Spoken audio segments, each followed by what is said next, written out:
let's take a look at these extended G scales. So these are just continuing on from the first basic G scales we learned, and we're going to be shifting into up the neck positions to where you can find higher melody notes to fiddle tunes or anything you want to play. So we're going to start off the same way as we did the first one, the first basic G scale, starting down on the third string open. I'm just going to go through all the fingers and show you how I'm shifting with my left hand. So starting index on the third string open, ring finger on 4th fret or 7th fret 4th string, pluck with thumb, index on the 2nd string open, then middle finger is going to, or index finger actually, is going to go 5th fret 3rd string, pluck with thumb, middle finger on 1st string open, then we're shifting into that same position we've been using with middle and index. We've got middle on 2nd string 5th fret, we're plucking with index, then index on the left hand goes 4th fret 1st string, pluck with middle, and then thumb on the 5th string. Now we're going to shift this shape, these two fingers, middle and index, up to frets 9 and 10. That's index on 1st string 9th fret, middle on 2nd string 10th fret, and we're going to, basically you can think of the 5th string, when we got there, you can think of that as starting over. That's the higher octave. So when we hit that, then we're basically back at do, re, mi, and then we're plucking 2nd string with index, 1st string with middle. Now we're going to be doing something different. We're using our thumb over the 5th string, which is a really common technique for melodic banjo. And that's going over 5th string, 10th fret, pluck with thumb, and then pinky is going to go on 1st string, 12th fret. And that goes up to the higher D note. So now you could take that little shape. I use that tons for improvising or starting melodic solos to maybe go down the neck. So you could even practice your root to 5th exercise like this. 1, 2, 3, 4, 5, and then down. So loop something like that.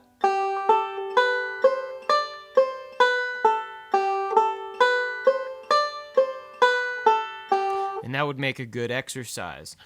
So what that's going to do, though, is go back down. We're going to go back down the neck. Once we get to 12th fret with pinky, we're going back down to the thumb. And then we're back in that shape with index and middle finger on frets 9 and 10. That's middle and index. Then open. And then we shift back down to frets 4 and 5 with that same shape. And we've got middle finger, 1st string, index hits 2nd, and then middle, 1st string open.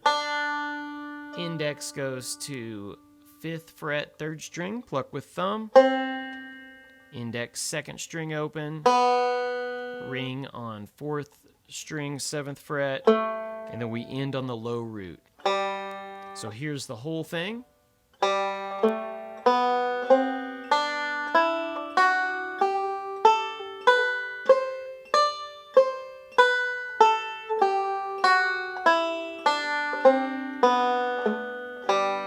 So right there is just a good exercise if you're trying to learn melodic style. And now here's the second example, number 2. We're just going to be slightly changing where some of the notes are. We're starting in the same place, index on the 3rd, ring on 7th fret, 4th string, keep going up, 2nd string open, index, and then we're going to put middle on the 3rd string, 5th fret, and then open 1st string. Actually, just to clarify, the 5th fret 3rd string can sometimes be index and sometimes be middle. I go between using those kind of depending on what I'm about to do. Actually, in this case, I might use my index there because I'm about to go. And then when I hit the fifth note of the scale, first string open, then I'm going to take the notes that we had here and I'm going to shift them here. And this is just a different way to play them so you have both ways. Now this is a little shape. We got index on second string, 7th fret, ring is on 3rd string, 9th fret. And now we're basically doing kind of what feels like the start of a square roll. I'm playing thumb on 3rd string, index 2nd, thumb 5th, and then we go back into our shape we just learned with index and middle on 9 and 10. We just go through that same thing, index, middle, thumb over the 5th string, 10th fret, and then pinky on 12. And then we're just descending.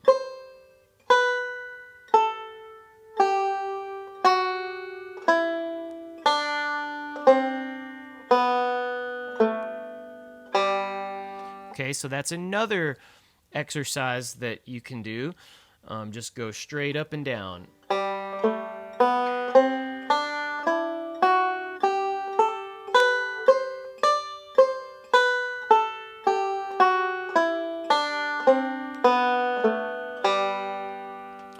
All right, now the third example, we're going to go even higher up the neck. We're going to go up to our really high 17th fret G note to end.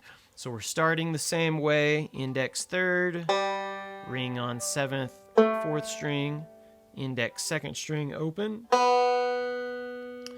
Index is going to go 3rd string, 5th fret, middle on 1st, open, back to our little shape here with 4 and 5, index and middle, plucking 2nd string, 1st string, then 5th string open.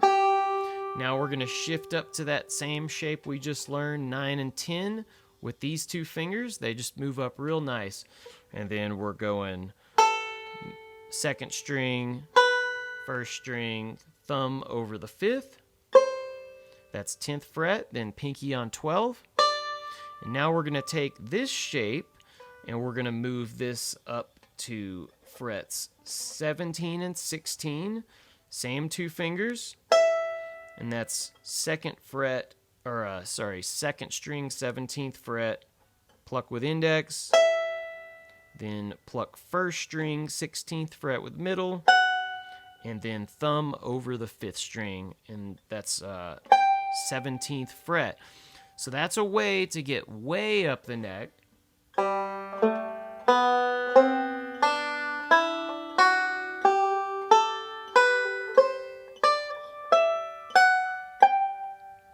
And that's just one pattern. That's one way you could do it.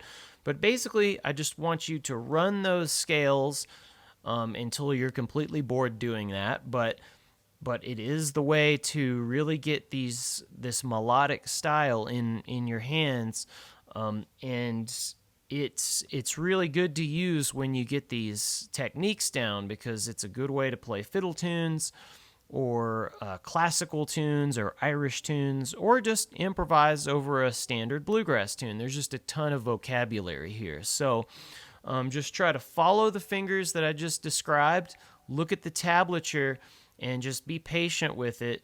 I would also use the metronome with this, so you're leaning this against a rhythm. So anyway, good luck with this stuff. Just play it slow and enjoy it. So we'll see you in the next lesson.